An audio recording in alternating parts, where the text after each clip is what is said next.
Hey, this is Anders, and you're listening to TCR. Okay, so let's start.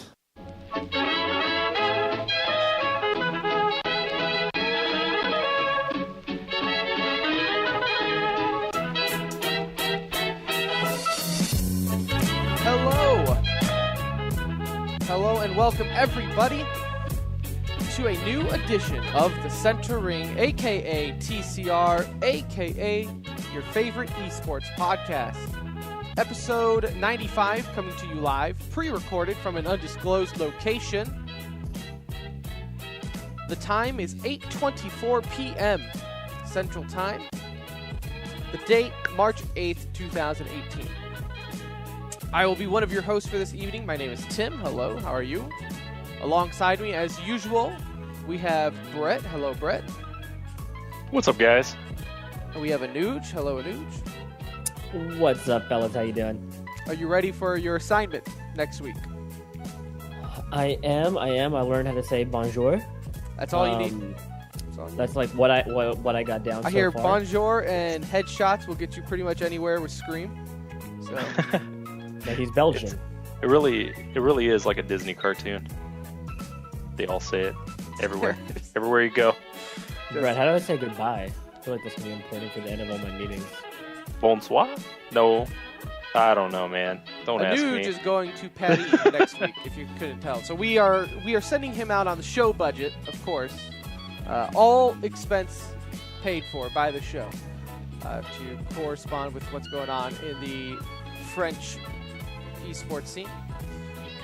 I wish I was doing that on behalf of Team Envious. Tim, you should put in the call. Hey, bro. You got his number. You make the call. This is going to be the best episode ever, though. Not only are we going to talk some Counter-Strike, we got Faze, Fnatic, and Katowice. We're going to talk more so just the teams in general, not so much the event, because that was forever ago now in esports world. We are going to talk a little something different for the podcast sake. We're still going to bring it to esports and video games. We're going to talk about, does violence cause video games? Right? That seems a hot topic here in the States anyways. Dude, it's the other way around. No, we got you. We're picking up what you're putting down, Tim. You got me. And other than that, let's pimp out everything. Of course, follow us on Twitter at The Center Ring. You can see all of our personal Twitters from there, our Discord links. Everything can be found on the website, tcr.gg. Hit us up. We're in Discord quite a bit. Feel free to join. Don't be scared if you see us in general. Say what's up. Love to talk esports with our listeners. Everyone knows this. But let's get into the show, gentlemen, shall we? Because Katowice wrapped up last week. Again, I don't want to get too far into the minutia of what happened just because it seemed like forever ago. Just real quick, Cloud9 and NiP got 5th, 6th. That's kind of disappointing for Cloud9, but good for NiP, right? You guys will take a 6th place. Totally. I mean, they had just recently made a change too, so that's like But what is? Yeah, I was gonna say, what are the expectations for NiP? Like seriously, going into these tournaments, beat the teams you're supposed to beat and play. At least keep up with the big boys. Whether you win or not, that's a different story. But you should beat the teams you're supposed to beat, most importantly. Yeah, I mean, honestly, it's where they ended up is honestly my expectation for this team, and maybe that's good enough in today's Counter-Strike. I mean, it's all about just getting to the main stage, right? Anybody can win it. Tim and I were talking about Cloud9 when they won the major. They had to win 3 games in a row just to get to the main stage in groups. And then look what happened. Yeah, I mean, just get there. So if they can consistently get there, I'll be happy. But I will say a footnote about Cloud9, and this is not an excuse coming from a Cloud9 fan on their recent performance or anything like that. But I think I saw like Skadoodle tweet out saying like they're going home. Yeah, this was like a week ago or whatever. So they are home for like the first time in like 9 weeks or something ridiculous like that. Like, they've been on the road pretty much, I think he said, like, 7 out of 9 weeks they've been gone. So that just, I think that speaks volumes to just, I mean, we've talked about it on the show before, right? Just how ridiculous the competitive scene is for CSGO when it comes to their schedule, right? And you wonder why some of these teams just look off in some tournaments. Well, yeah, I'm exhausted after 8 hours of work coming home playing video games, you know? They're out for 9 weeks at a time, not in their beds, not, you know, in their natural environment.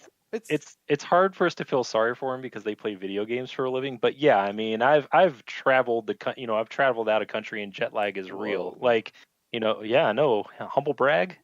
Wow. You But travel out of the yeah, country. no, man, I'm I a mean, world traveler. But yeah, I mean, it takes a toll on you for sure. I thought ultimately it was a good performance by them, though. I wouldn't be disappointed if I were them. I mean, it looked bad going in. I think when we had the last show, they had just lost to Liquid 2-0, Right. I think possibly at that point. And then they were headed into SK best of 3, and it was like, okay, you know, maybe these guys are just on a lull right after a major high. But they played well and beat SK 2-1, which I think was a really good win for them. Because I know that, you know, obviously they lost in the first round of the playoffs. But even looking back at the Faze matchup, taking Cash and then losing Inferno the way they did, right? It was at overtime, and they really should have won it in the first overtime, and then just kind of lost it going into the second one.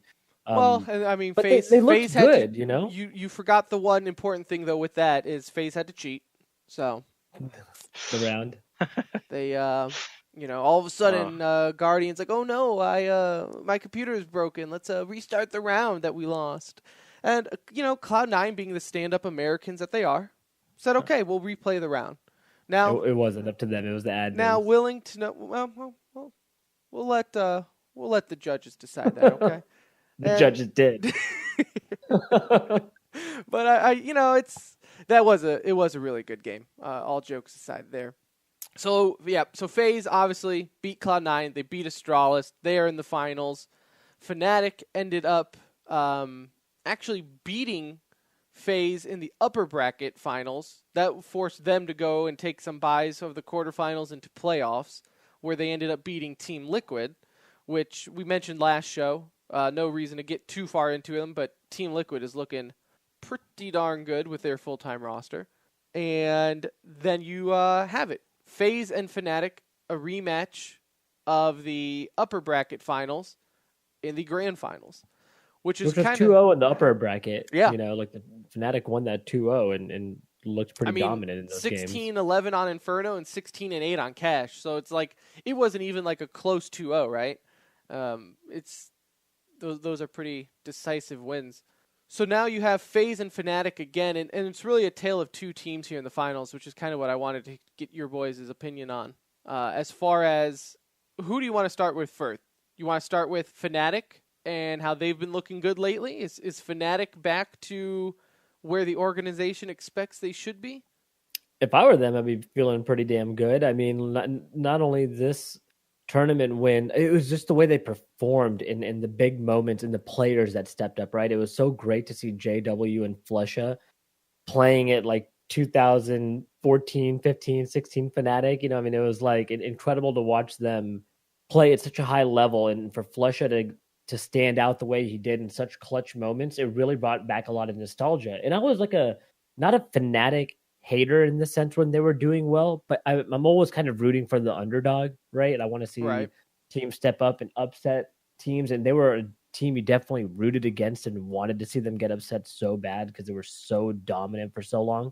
So it was cool to see them on the other end of that and being the team to show that, you know, they can make it back to, you know, to Everest basically. And what a series we got. It went the full 5, which lasted 27 hours. Dude, I remember on so I did not watch this live. Okay, so some days you just can't have the time. And I went to the movies during the first map. This had to have been like almost towards the end of the first map. Went to the movies, came out, and like it was still going on. That's like pretty much where I think they were in like map 4. And I was like, oh my God. I was like, this is why I watch the VODs. Because I cannot sit there for 5 hours and watch these games. I understand people like best of 5s, right? Because it's kind of hard to argue at the end of the day who's the better team after a best of 5. Championship game.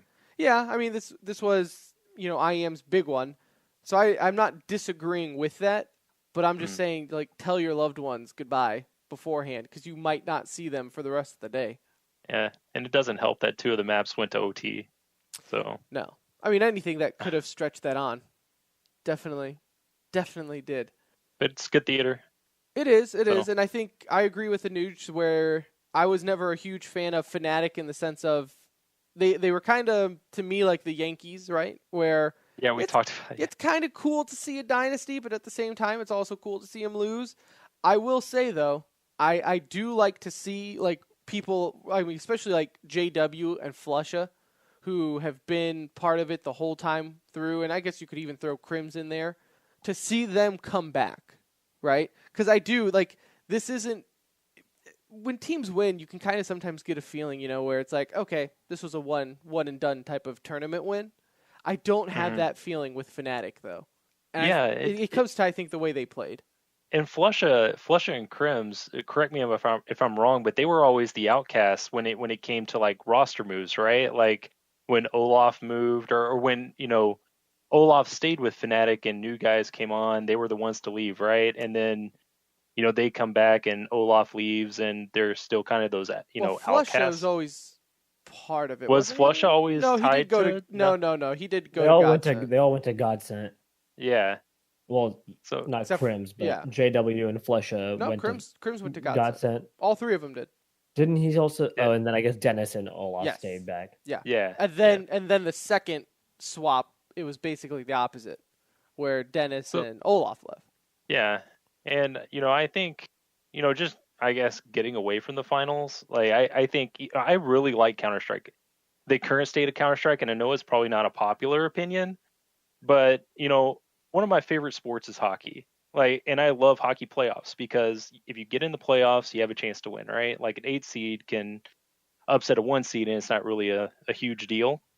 And that's Counter-Strike at the moment. Like any team can win. I like that there's not just one dominant team out there. It makes for a good tournament. It makes for good theater. There's not a whole lot of blowouts, and we saw a lot of good games this tournament too. So, what do you guys think? Like, I kind of agree with that. Where I slightly would differ is I still think we have a dominant team. I still think Fnatic. I mean, I still think Faze, I'm sorry, is a dominant team. I mean, the results show that they are one of the best teams in the world consistently. They're second or third in every tournament, right? And they've won a couple in between. So they're always right there. Where their struggle buses is coming through in some of these like really big tournaments, right? The majors. We've seen that happen in the majors now a couple of times. Katowice is like a huge tournament. ESL, you know, Katowice and then also Cologne are both considered major-like tournaments. Right. And this is where they're falling short.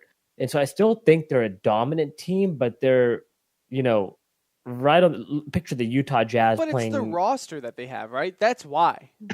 You know, you expect them to win every time, I mean, right? With that roster. If you want to compare them to like a traditional sports, I would say Cleveland, right? Where Cleveland doesn't win the championships, they might get second, and then all of a sudden it's like the world is on fire and what's going to happen with that roster and everything. Because when they added Olaf and Guardian back in August of last year, and this is after they added Nico earlier in the year, like that was the team. Like no one thought they were going to lose, and now, yeah, second and third is not bad, but for that roster to not it's even like having have 4 LeBrons, right? Yeah, like, you know, not one. You got like 4 LeBrons on this and team. I'm not saying they need to win every tournament, right?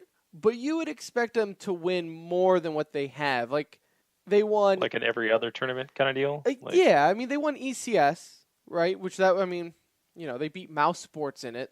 So ECS is kind of like ESL, where I feel like not always the better teams will make the finals, just with how the season and the playoffs and everything are structured, right?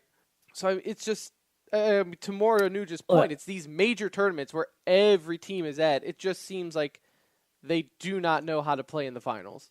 If you look at their losses, it takes the best performance from that opposing team to beat FaZe, right? It's not like you're seeing average games and like FaZe looks really bad. No, you're seeing like multiple overtime matches. You saw it in the Cloud9 FaZe matchup. I mean, we could all probably without a doubt say that was Cloud9's best performance we've ever seen out of the starting 5 roster. And it had to be that way for them to beat FaZe.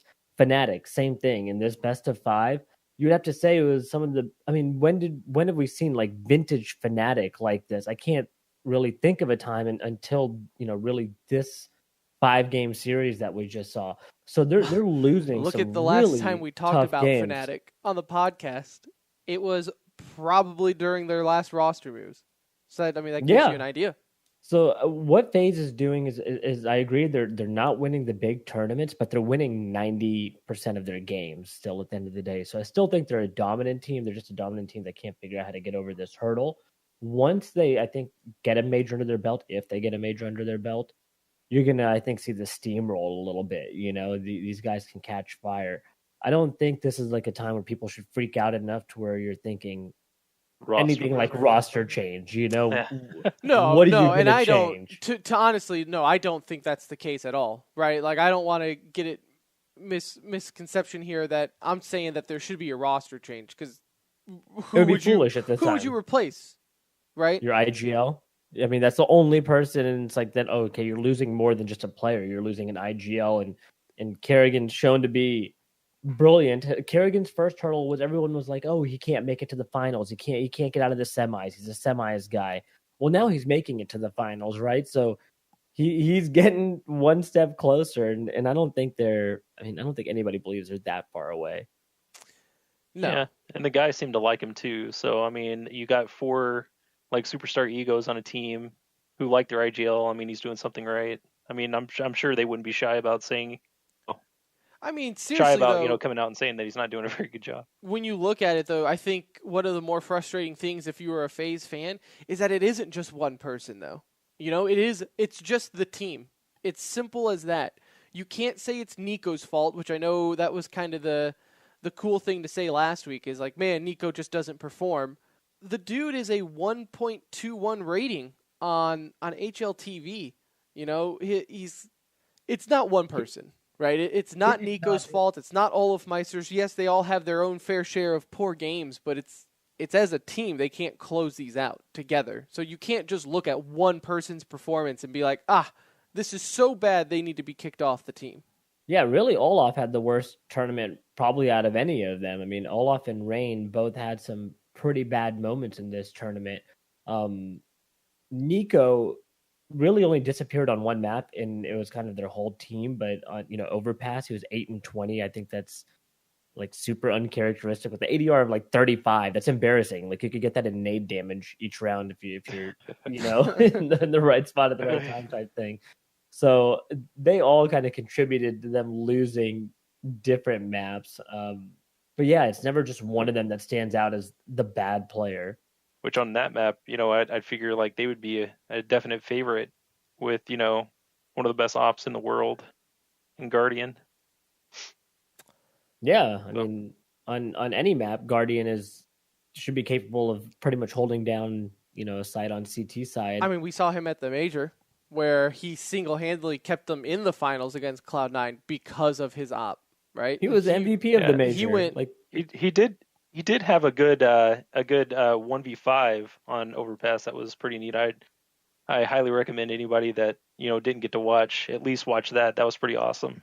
Had they won the major, was there like even a more obvious pick than Guardian to get MVP? Like had they beat Cloud9? I can't even think of who would have been second. To me, he still should have been the MVP, even in the loss, because in that major, he was the only reason that FaZe wasn't completely blown out in that finals. He carried them to overtime. He carried them to wins. It was insane. Even in this, did y'all see he had a 1v5? And excuse me for not remembering what map it was on. But the one I just said. Oh, was that it? Yeah. Yeah, the 1v5 on that round. In that map, it was incredible, dude. I mean, one of the best plays you'll see in Counter-Strike. So, I don't know. Going forward, I think that I feel good about the Fnatic. I feel good about Fnatic and how they've been playing. Golden, it seems to be fitting really well into IGLing. JW, even though he had the most depressing quote of the week, which is saying it just didn't feel as good not having Olaf Meister there. Did he really say that? I saw the tweet with him like being quoted, but Yeah, he said it would have felt better if Olaf was there. Like, and Aw. I think it's just probably weird to play against him, and see him on the other end after they had so much success together.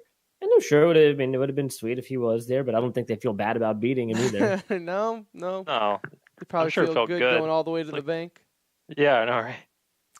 But I do want to move on from Katowice. I mean, you have major tournaments coming up, and we'll get into a little bit more in e-news, but like you have WESG coming up, next week. So we'll talk a little bit about that just in e-news and everything.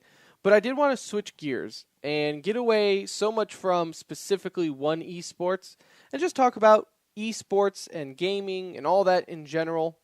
So I would, put on our adults hats here, gentlemen, and get a little bit more serious with the discussion.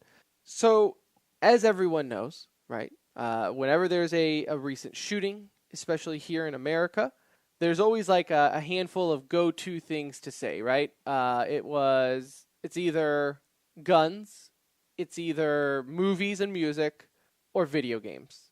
And then you could throw in mental health there, but that's kind of an afterthought with most people. It's just we're mainly looking at excuses, right? So obviously with recent shootings coming up, President Trump came out and said, well, it's all these violent video games that are causing it. So that always kickstarted, which I think is the fastest turnaround Congress has ever done. And they met today to discuss that. Anuj, please be my adult and tell me what that means. Yeah, so... Yes, believe me, I am not the one to follow any of this. So Donald Trump, he basically hosted a meeting today at the White House, and it was to discuss violent video game exposure and like the correlation to aggression and desensitization in children. So that was like a quote from Jake Tapper. That's basically how they identified what the meeting was about, right? Okay. So this meeting was a mix of members of Congress. You had Mark Rubio there. Two other Republican representatives were there as well, and then a bunch of executives from the video game industry. Now, what's kind of unique is in this discussion to discuss, how video games lead to aggression or potentially are a cause of a lot of these acts of violence that we see. They didn't have one scientist in the whole meeting. So you would think, you'd have some type of science or psychology or something, statistics in the background. Yeah, like something to kind of help understand the science behind it, which I feel would be super important since you're saying that this causes it. But yeah, they had their meeting today, and really from what the early thoughts are is, Trump feels that there is a correlation between the two. And so that's obviously going to kickstart. And it's not just him, though. A lot of, there is a party there. And this is why I want to talk about it here just real quick on our show, just so I can kind of connect it to esports before people are wondering, what are we talking about, right? Because the more and more esports gets into mainstream America, right? And I'm speaking from an American perspective here, because obviously I don't know how Europeans feel about it, right?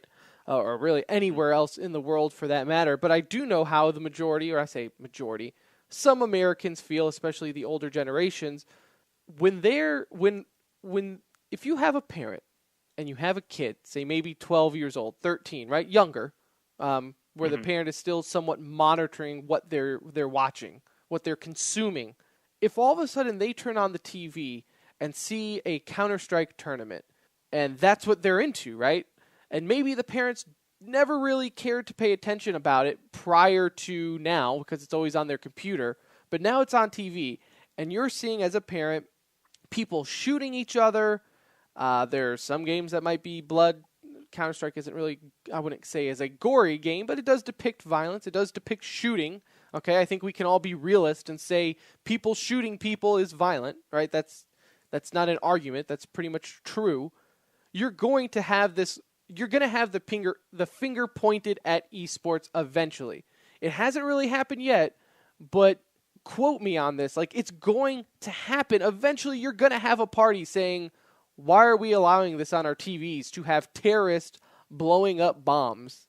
And this is entertainment for the kids. So that's my whole premise. Yeah, that's a slippery slope, though, because isn't all of this though? That's the whole argument of anything causes violence is a slippery slope. Yeah, just and getting outside of even outside of video games, like you watch shows like Discovery ID, where I mean it's pretty much like showing housewives how to kill their husbands and get away with it without, it's like, I mean, if you're going to attack video games, you're going to have to attack, other cable television and just like, murder mysteries and what have you. I mean, it's definitely a slope they don't want to go down. I don't think. And when you say they, though, who's they? As far as like politicians? Yeah, I mean, more so like makers? just conservatives. Yeah, conservatives, NRA. It's not a road they want to go. I mean, it's a lot broader than video games, in my opinion. I would find it really weird if the NRA or conservatives in general wanted to push the agenda that guns in video games are more dangerous than guns in real life, right? So how can we argue that like guns in video games are causing us to use guns in real life to go shoot down 50 people at a school? Like, it just seems odd to me that we have the problem in front of us and it's just kind of a way to derail the issue, I feel, and kind of get away from it. Because if you really look at the correlation, and like I went through this, I really wanted to try and study this a little bit before we talked about it, and I wrote down some like really interesting facts, and just from looking at different articles, and they have these studies that show at the time when they did this study, there was 41 school shootings at the time. And after studying those individuals that did these shootings, it was found that only 5 out of the 41, expressed any interest in violent video games, which is like significantly lower than the average of teenage boys, in this 15 to 18 age range, when 85% of those people in that age range reported playing violent video games. So the correlation and the statistics don't show that it is making people more aggressive. What it's actually shown is that it's making it. Video games tends to have a calming effect on people. It's shown that with people with even attention deficit disorder, it's been like a proven fact that video games can have a very calming effect on an individual, and that it almost is the opposite reaction of what they're saying. And look at us, it causes you to like, you can be more interactive with people. It can cause people to kind of come out of their shell that maybe don't do it in the real world. Like they would be more comfortable doing online. So the studies just show something different than what they're trying to push right now. Yeah. And my problem is it's so soon after, a national, really is a national tragedy. I mean, 17 kids died, but it just felt lazy to me. Like, Trump comes out and says, video game violence and glorification must be stopped. It's creating monsters. And then there's another quote he had where it's hard to believe, at least a percentage, maybe it's a small percentage of children, doesn't have a negative impact, in their thought process. But, these video games are really violent. He's bringing, there's no substance it's having this meeting. There's no, and every time the argument comes out, it's always really out of thin air, right? It's just kind of like, we need something, so let's bring this up because anything not to talk about guns, real guns. Exactly. And that's where guns, it is. Or mental illness or anything like here. Now, if I can play devil's advocate, and I do somewhat truly, I do truly believe this. So I'm not a psychologist. I don't practice it or anything, but my degree is in behavior analysis, so I do have some type of background, right? Like I worked in a living center for mental illness. So on that note, though, there is something to be said about if you play violent video games, if you watch violent movies, if, whatever, connect the dots, you can be influenced. Anything can influence you.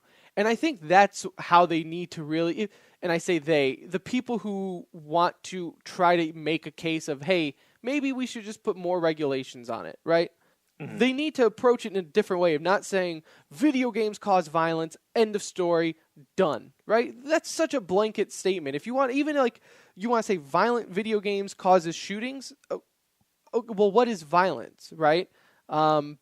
Because, when I was younger, I'd play Barbie Horse Adventure with my sister, and you could die because logs would hit you and kill you.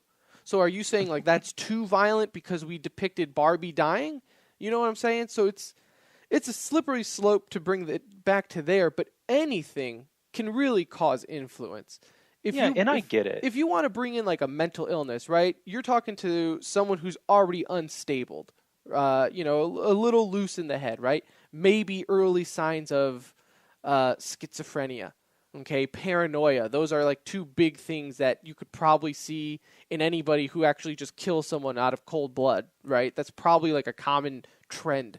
I could see where if they're playing, I don't know, Grand Theft Auto or whatever, pick one of these games that are always brought up.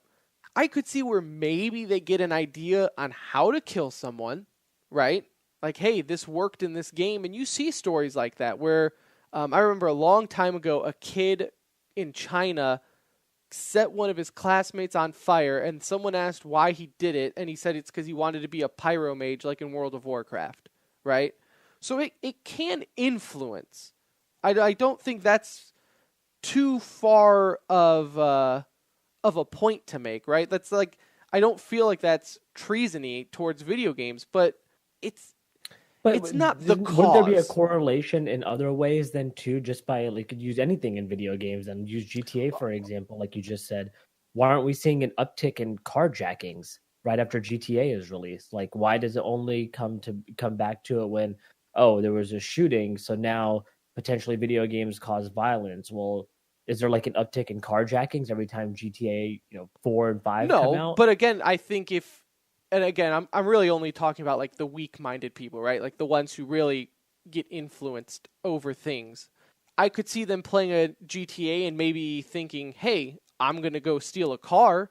But again, people never make that argument, right? When someone sees a car stolen, you don't think, it's because he plays video games. It's just on the national scale where people blame video games for violence because it's just such a blanket statement. But I mean, think like if you're watching TV and you see a food commercial, right? You might be influenced to go to that. That's the whole. I mean, that's. But again, I'm not saying being influenced is bad, right? I'm just saying anything can influence anyone. It's not a reason, though, to try to shut something down or make a blanket statement of this causes this, right? What causes it is I mean, weak-minded. That's probably a terrible phrase to say, but weak-minded. Ask you, is that the medical term? No, it's not the medical term. But weak-minded people or dementia or schizophrenia, all that. Video games does not cause someone to be schizophrenic, right? Now, if you're schizophrenic, video games might influence you to do something stupid, but guess what? So could watching a movie, listening to music. There's literally nothing that could influence them. There's ratings on all of this stuff. Exactly. So it should be up to the parent to like say, "Oh, this is an adult-rated game. We see it on all the game covers." And that's right. And that's my biggest point there, Anuj, more to your point, like maybe this is just kind of a weird generational gap, a weird time because, our parents didn't play, these video games. We do. I have a 4-year-old. I let him watch Overwatch. Like, I'm monitoring him. I know what type of video games are out there. I know what I'm going to keep him away from. And, maybe there's just weird generational gap where they really don't know much about the industry and, the different types of games. No, Tim, I would not let him play with you. But that's not because of the game. He stays away from Uncle Tim, okay? I've told him that. He understands that. I could teach him He's so many probably playing things. Fortnite right now. No, but, I let him play Rocket League. He watches, Overwatch with me. And, I think that's fine. I mean, but I know what to keep him away from and shelter him from. This generation, maybe they're oblivious. And then, rather than trying to understand, video games and what's appropriate, they're just like, I don't want to understand this. All of them are bad. It's all bad. Let's attack. Right. It has nothing to do with how their mental health is, right? The last time I checked, if you hear voices in your head, it's not because you play Counter-Strike or anything like that. Like Counter-Strike didn't all of a sudden trigger Satan telling you to go shoot up a school, right? Or whatever. Obviously, I don't think that's ever been like a thing, but you get my point, right? Yeah. There's a lot of... The issue is, and I think this is the thing that drives me insane, right, is the people who are doing this. I mean, you can throw Donald Trump in there, or anybody, right? Any parent even going up there. are they doing this because they truly believe that video games causes violence? Because that's probably, if you're going to make that claim, you're either going to need hard numbers or you're going to have to at least say, hey, I've played these games and I felt aggression afterwards. And I don't think Donald Trump has played any game. I don't see him doing any actual research himself to even have this type of opinion. The good news for us is the U.S. legal system is on our side because, like in 2011, the Supreme Court struck down a California law that banned the sale of violent video games to children.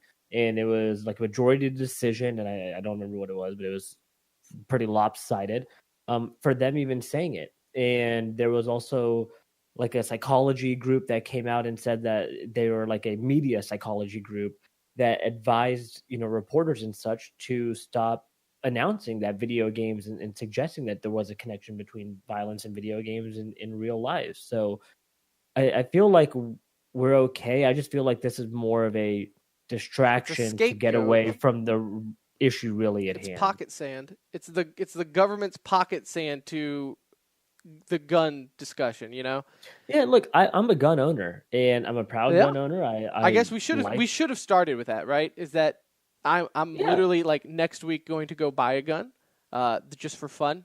Newsflash: we live in Texas, so it's not that weird. I've literally had dinner with a gun on the table. It's not that weird to us. Nuge owns guns. Brett doesn't, but my father-in-law owns probably 75, different guns, and we've gone shooting, and it's a fun thing to do. Yeah. But at the end of the day, if they're going to say taking an AR-15 off the street because it's basically a weapon of mass destruction in its own right, that's not going to bother me. I'm not going to sit here and say it shouldn't happen. There's certain guns that are for recreational sports, and there's certain guns that aren't. And I'm not going to argue the point. I've shot guns. Guns are fun to shoot at a range. It's just and Tim and I were talking about this today, where it's the gun buying process. It's like, I want to buy a pistol. Okay, which one do you want? Here. So what do I need? I'm going to walk into Here's money. I'm going to walk into that gun show and 15 minutes later walk out with a gun, and no one's going to – they're just going to be like, hey, by the way, are you crazy? No, sir, I'm not. Oh, well, okay, here you go. Thanks, man. Yeah, like what people need to remember is when the Second Amendment was written, they had like muskets, people. Okay? Yeah. Guys, it took them like 10 minutes to load one bullet, So I don't know if you really would have told them, hey, you can shoot 100 rounds in 5 seconds, like that's okay to have on the street.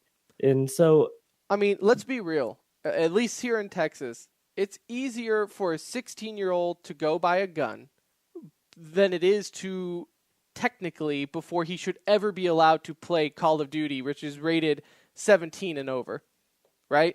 Like if everything worked out the way it is by law right now, he shouldn't be able to go to GameStop, and GameStop should be able to deny him saying, hey, you need someone here 17 or older to buy you this video game. But he could go into a gun store or a gun show and probably walk out of there with a gun. And that's perfectly legal at this point to do that. So even if you want to try to argue like the chicken or the egg type of deal, in reality, he could probably have weapons that could do mass destruction before he should even legally, because there's already things in place to stop people from buying M-rated games, which is, I mean, if you're going to argue violent games, it's going to be 17 and up, which they shouldn't even be allowed to play. But sure enough, guess what? The last time I went on Call of Duty, I think I was the only one over 17 in a room. You're not wrong. So it's just the irony that the same people who are sitting here saying we need to get rid of video games because it's causing violence are the same people. This is a blanket statement, and I understand the irony that I'm trying to argue a blanket statement with a blanket statement. Okay, I get that. But it's the same people that are willing to take their kids hunting, right? And to me, to me, hunting is very foreign. I feel like you having your kid shoot a living animal for no reason and then gut it would probably be doing more mental damage than him playing Call of Duty or Counter-Strike or anything like a video game. But again, even that goes back to the point of the parents, right? It depends on what you're teaching them in that lesson, whether it's hunting or Killing. them playing video games Yeah. and you monitoring and educating them on that as well, right? So yeah, if you're just gonna like for the first time, your kid's never seen a gun, never seen you shoot anything, and you take them out into the woods and be like, okay, kill that deer. Yeah, that's probably a little weird, you know. But We're not going hunting, we're going killing, son. like that's not how it usually happens, you know. Like the parents that I know and the friends that I've grown up with, and I've been hunting myself several times, like we were well educated on it and we understood what we were doing and why we were doing it. And we were the ones that made the decision to do what we did, right? Like it wasn't like our parents were like, hey, go do this. And so same thing in video games. Your parents should educate you on it. And then I just feel like so there's many already factors. stuff out there that are already solutions to this problem. Clearly, I mean, the three of us, right? Clearly, the three of us are on the side of no, video games don't cause violence, and it's a ridiculous claim. And I think it's a ridiculous claim to say one thing causes violence, because I really do think it takes a special, awful mixture to really cause someone to go on a mass shooting, right? It is not one thing. It is not one mental health issue or one bad movie, right? And I say bad, like one violent movie. No one is seriously that just, well, he seemed so healthy before, and then he played, Call of Duty, and he just got Satan in his eyes, right? No one really does that. It's like, I mean, look at this recent shooting in Florida, right? Supposedly the guy or the kid who did it, both his parents died. He was in a foster home. He was already the weird kid at school that everyone kind of assumed he was going to do the school shooting. All of this, but no, it's video games that causes it, right? There are other factors here to point to. Now, 100 other. Maybe if he just grew up in a violent household in general, okay, and maybe he played video games, okay. But again, to say, well, I mean, even like if you wanted to make up numbers, to say, well, 90% of school shootings, the shooter plays video games. Okay, well, I could probably count on, maybe two hands of the kids in my high school who didn't play video games growing up. Like, all of them are suspects. We are from we are from a generation that plays video games. You know what I'm saying? Like, that's the video games to us is our newspaper. We wake up and we play them. We get home and we play them. That's just what we do. So to try to say that as a statistics of, well, they play them, so therefore that's the reason, that seems a bit cheap. So I wrote down something funny that made me think of you guys, and I wanted to share it with y'all because it gave me a good laugh, because I really thought of our group. And Brett, I think you'll completely agree with me when you hear this. Or tell me, who does some of these remind you of, right? Okay. And so I got this from Regis University. It was like a study that this Bruce Bushman did. He has like 30 years of research on this subject, and professor of communication and psychology. So anyways, this is what he said. His research concluded that playing violent video games can have the following negative effects on kids or just children that play games. Increased aggressive thoughts. Okay. Definitely seen that out of some of us. Angry feelings. Tim, I think you'll like this next term. Psychological arousal, which is increased heart rate and increased blood pressure. Oh, okay. Aggressive behavior, depending on a lot more than video games causes psychological arousal, if you know what I'm saying. And then, am I right? Reduced feelings of empathy for others. I think there's a couple in there we could probably agree with, But again, none of these come to the fact that it causes those types of acts of violence that they, that they say it does. I agree with all those. Like, After one game of Fortnite, I'm ready to swing at someone, right? But again, it's such a temporary thing. I don't. There's just so much to it, right? Yes, I think as adults we can all agree that video games do cause some type of emotion, and whether that emotion is aggression or not, there are a lot of chill games out there, right? There are games that I play to become in a certain mood, If everyone's on and they were like, hey, man, you want to play a game of Counter-Strike? I'm like, you know what, dude? No. I just want to chill today.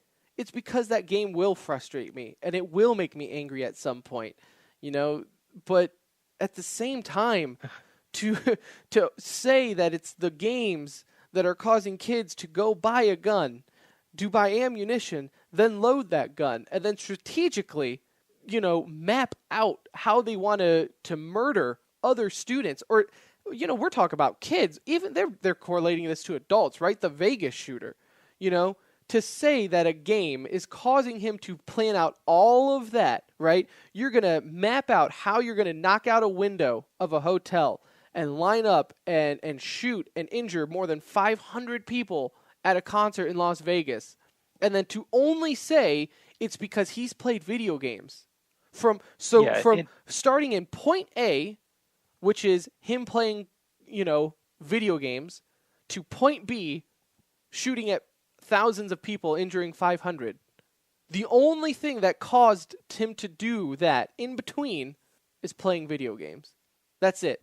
Yeah, no mental health issue, nothing. It's just video games. That's a ridiculous argument. It just feels so forced, and it's kind of weird. It's a weird thought, like NRA, this organization, they, one of their big platforms is we're just protecting our Second Amendment right. This is our Second Amendment right, but they're attacking video games, which would in fact take away a First Amendment right. So we'll sacrifice some rights in our Second Amendment or First Amendment rights to protect a Second Amendment right. It's lazy. It's not thinking outside the box. It's a quick attack, and it's frustrating. It's making me angry. I just wonder on how many of those people, though, who were there today speaking to Congress about the violence in video games and everything, do they truly believe that it's just video games, or the majority of it is video games causing these violent acts, or are they really just doing it as a scapegoat or a distraction because they're pro-guns or they have money involved with another, NRA or whatever, right? The weapon industry is $1 billion industry. If they have money involved or something, right? Like, do you really believe this, or are you just saying this to distract from something that might be a bigger issue here? Mm-hmm. But like I said, I can also respect people's thoughts and ideas and decisions on if they truly believe, right? Like, yeah, I would love to have a conversation with a parent who truly believes that violent video games is solely what is causing the aggression in their kids, right? I would love to have that conversation. And I like I said earlier, I could see where it influences, right? I could see where they get ideas, right? Because that's just life. You get ideas from things that you do. But again, it's such a the whole thing today statement. The whole thing today just felt like a hoax. Like, look, if I was Marco Rubio and I was getting $3.5 million from the NRA, which is what he's received so far from them in charitable donations, I'd probably find something else to be pissed at too. I'll go ahead and tell you, video games are terrible for you. And you know what's funny though is the same generation that's saying that it's video games causing violence is the same generation that had to defend their music back in the 70s and 80s for not causing violence. It's the same people now who are like, no, it's not music anymore. It wasn't our metal music back in the day. It wasn't rap music that caused this. But nope, now it's definitely video games. Video games is definitely doing it. It's like, okay, I see where you're coming from. I wonder what flavor of the decade. Yeah, I wonder when we're older what's going to cause violence to us. Maybe we can talk about that next episode. I'll tell you what, video games don't cause violence, but early access video games do.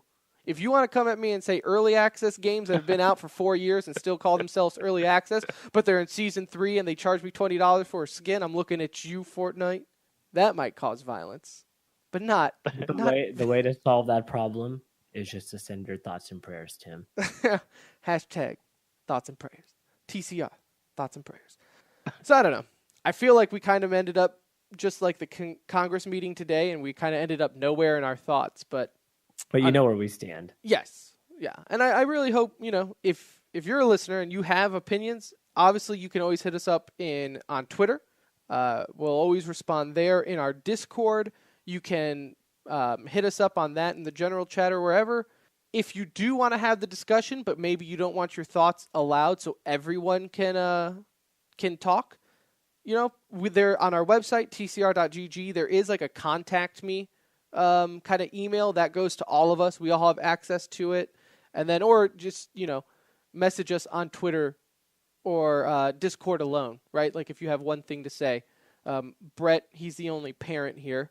So, he has opinions. Anuj is the only brown person here. So he might have opinions. He might have a minority opinion. And knowledge. And, I'm just a middle-class white guy with a solid Runs mustache. A podcast. Man. Yeah, I mean, I'm your generic white guy. So if you have opinions, I really would love to hear them because this is a type of discussion that I really think everyone has an opinion on, right? There might be some people here yelling at us listening to this saying that we're all wrong. But I would love to hear why, right? And that's okay. And have that. If it's constructive. For real, dude. Like I would love to be proven wrong.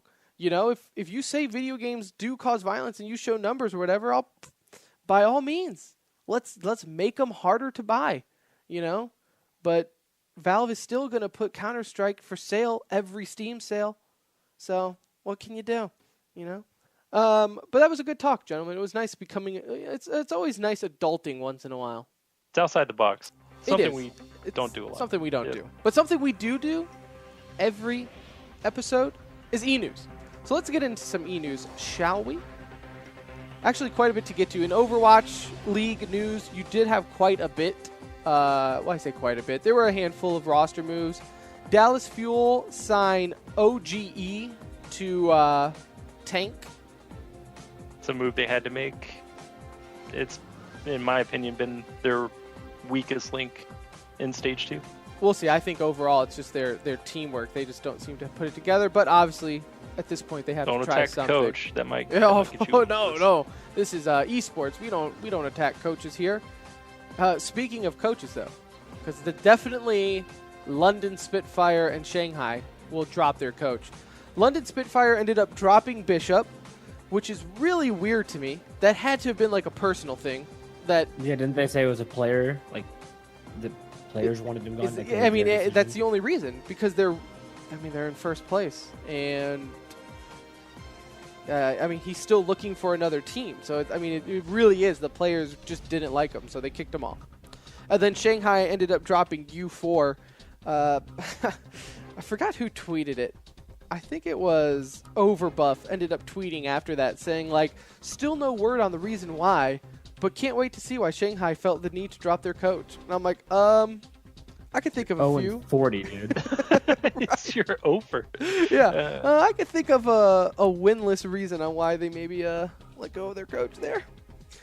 In Dota, you have the Bucharest Major that is going on right now. The quarterfinals are starting tomorrow with VGJ Thunder taking on TNC Pro Team and Newbie taking on Secret.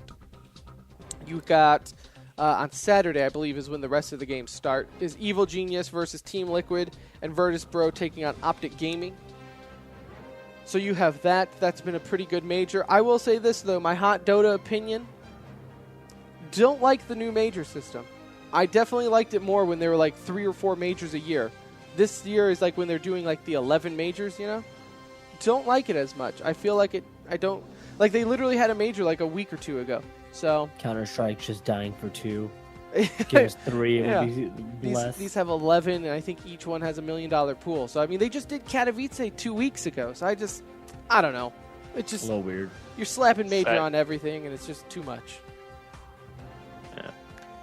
Yeah. In Call of Duty, you did have, let me start with this. So CWL Atlanta starts this weekend, tomorrow. And yesterday, you had Team Epsilon announcing that they had to drop out of the tournament due to one of their players, Nathan. Nathan ended up deciding just didn't want to do it. Just didn't want to go. What's the background here, Anuj?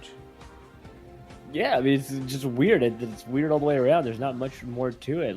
They waited on this dude to finally turn 18 because of CWL's new rulings where you have to be 18 to play in the events. So he had stopped playing for a while, then he turned 18, came back.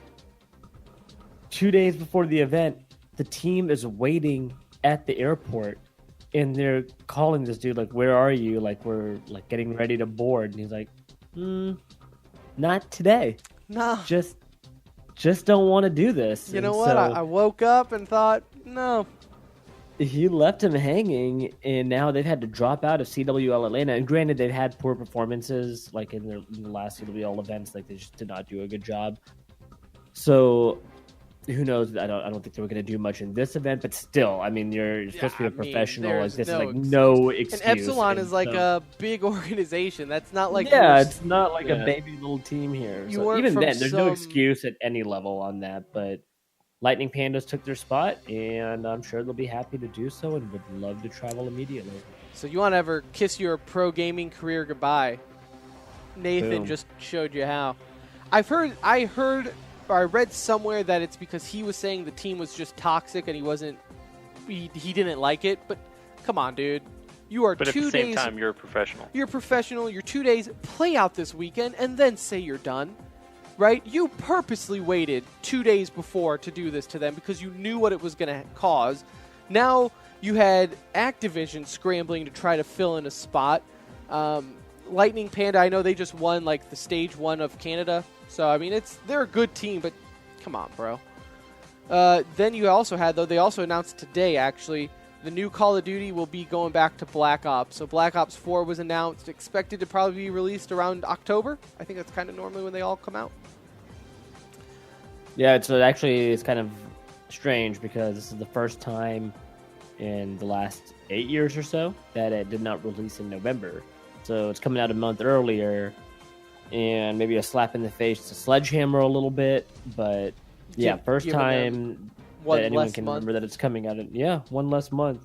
And to be honest, the boots on the ground has not turned out to be nearly as... Not to say that it needs jetpacks, but people were dying for this game to come out from the Call of Duty side, and it's out. And I don't think anybody seems overly pleased with it. I know we've enjoyed playing it though, and yeah, I really have enjoyed World War II. Like I said, this is my thing with Call of Duty though. It's hard for me to get really into it because it's like the reason I enjoyed Call of Duty World War II is because I haven't bought the last 3 Call of Duties. You know. Yeah. I just can't buy it every year and be like, oh boy, now you want me to spend another $60 on your season pass? Oh, cool. Nope, new pro scene. Oh, okay, that one's gone. Thanks, bye. A fun discussion sometime would be to discuss like how Call of Duty or how we feel Call of Duty could actually take market share in the esports world, because I think them having a new game every year is really what's killing the franchise. Yep. Well, I agree. I think that would be really good. It would be really cool to have someone from their scene on, too, to discuss it, because I know just from like Reddit and Twitter, there is a lot of people in that scene that really wish Activision would care. You know, it just seems like they think they can release the game. They're the most popular game out on console, and that will carry them through. But it's like they really, when you look at how big Call of Duty is, right?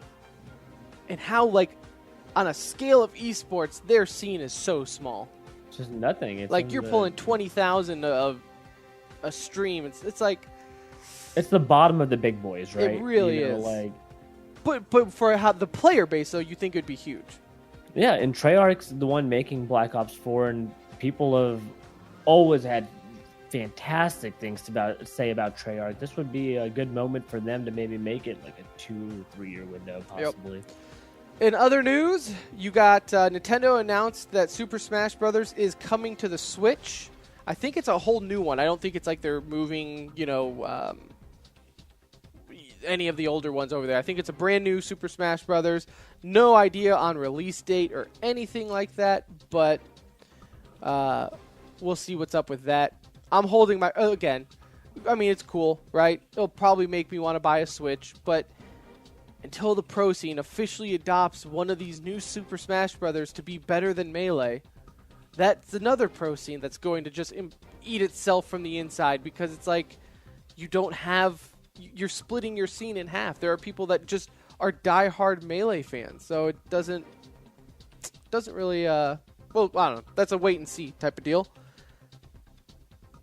This isn't really e-news. We should have brought it up in Katowice. I'm going to bring it up now, though, just because it's too good to not. Did you gentlemen see the young couple express their love at Katowice? I don't know if it was real or not. I think it was real. But apparently, like, one is a streamer and the other one's a YouTuber. Basically, these two people were caught on a live stream. Pulling for their team. Arousing one another. Oh. And that too. The real story here is not them grasperbating each other in the stands, but the dude who is just sitting right next to them. Oh my gosh. He was like doing scooted up. It's everything so awkward. he can to just not look. Like, just, please, if I know it, maybe it's not happening. I'll tell you what, okay? I'm 27 years old. I'm an adult. I don't have to be cool. If you do that next to me, I'm gonna say something. Uh-huh. Like I'm gonna have to be like, bro, I Dude, you will catch appreciate me on an IRL stream so fast if that was happening Like, next to me. Yeah, I know. I will. I'm swinging at your throat if you are doing that next to me. I'm just like, take it someplace else. That causes violence. yeah. On a side note, we've said arousal twice on this show. Masturbation causes violence. That should be Congress's next stance right there. That could be an example of video games causing love. There you go. See, video games bringing people people together. Yeah, also shows you what length people are willing to go to get a few followers and donations, right? I see what you did there. And then also, if I told you guys that there is a new pro league in the Battle Royale scene, would that interest you? No. Oh, okay. Well then. Okay. Well, that Oh, about I mean, yes. yeah, totally. Yeah. We're all in. All right. Esports. All right. Good. PR. Now let's see if this keeps your attention. What if I told you it was H1Z1? Okay, I'm out.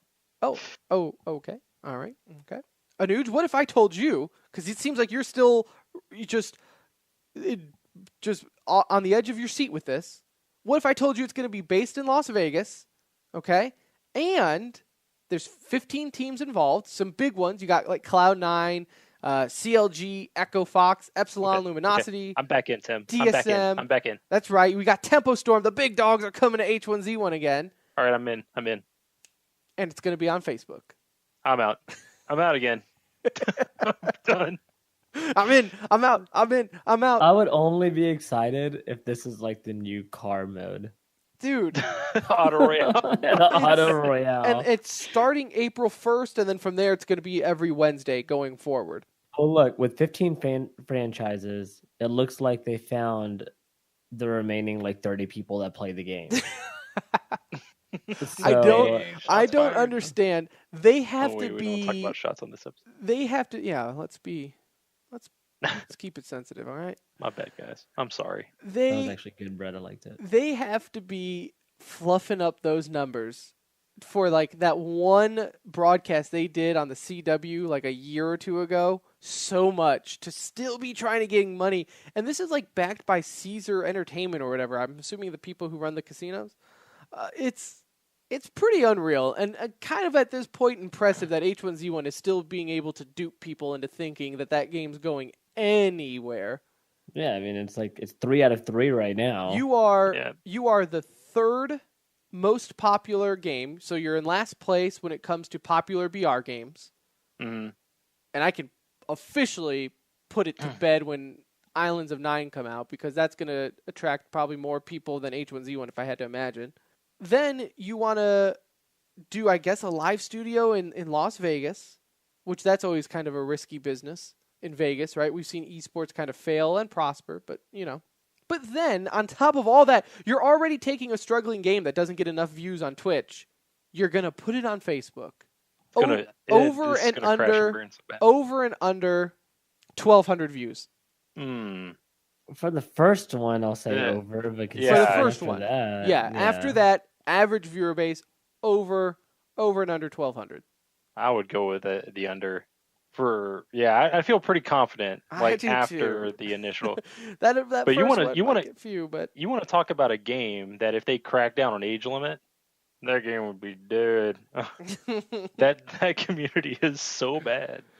And like you said, Tim, the competition is just going to get harder for them now because there's all these rumors of what there's a potential battle royale game coming out within Call of Duty. Dying Light has announced one. Islands of Nine has announced it. Paladins is announced some sort of battlegrounds. Europa, Maverick. I mean, there's like one after another coming out right now, and so Red Dead Redemption, when that finally comes out, is going to have one. So you're looking at like a Western. But I give H1 credit for stealing money because they got it. Obviously, It's good unreal. backing behind them. That was seriously the last part. That was the last thing I thought I was going to see announced was an H1Z1 Pro League, let alone all these organizations that are buying into it. I am looking forward to reading Twitter to see the pros within that league. Like, oh my god! You know they're so bitter about PUBG and Fortnite, though. Yeah. Oh my god. And last thing in e-news, this has been the longest e-news ever. I've actually ran the bed twice, so we'll get this over with. Is Optic Gaming disbands their Halo roster and they are bowing out of the Halo scene. This is after they won the 2017 World Championship. So just feels sad, you know. Like it was just such a sad to see Halo dying off. The other day on the esports subreddit, some guy asked what got you into esports, and I wrote like a paragraph or two talking about how MLG and Halo is just will always hold a special place in my heart. But dude, 343 Studio completely ruined the game. When they went away from what made Halo great. And between that and Call of Duty, it's just when Halo 6 comes out and they start adding again multiplayer and split screen, maybe you'll see a resurgence, but they really do just need to take a step back. But Optic Gaming dropping out probably doesn't bode well for it right now. Nope. But what can you do? What can you do? As I'm trying to delay, as my computer is frozen. Let's go. There we go. Okay. That is what you call a professional podcast. We are the Center Ring, a.k.a. TCR, a.k.a. your favorite esports podcast. I hope you enjoyed it. It was a little different this time around. I said it was going to be a little different. Nonetheless, it was fun. Let us know on Twitter at the Center Ring or on our website, tcr.gg. You can get up on Discord and all that fun social media that the kids are doing, causing violence. And let us know what you thought of this episode. Again, follow us on Twitter, retweet the show, favorite it, do whatever you got to do to make sure we live on into perpetuity. We will be back next week. At least Brett and I will be, as Anuj is in Europe covering the European esports scene. I don't know what we're going to talk about. I'm sure some Overwatch League. And, we'll figure it out. Rocket League updates. Just so much Rocket League and Overwatch. Brett is finally having his time to shine. That's so geek, guys. So much. Anyways, I thank you guys again for listening. If you skipped around or you listened all the way through, I love you all the same. For Anuj, for Brett, I'm Tim. We'll see you next time.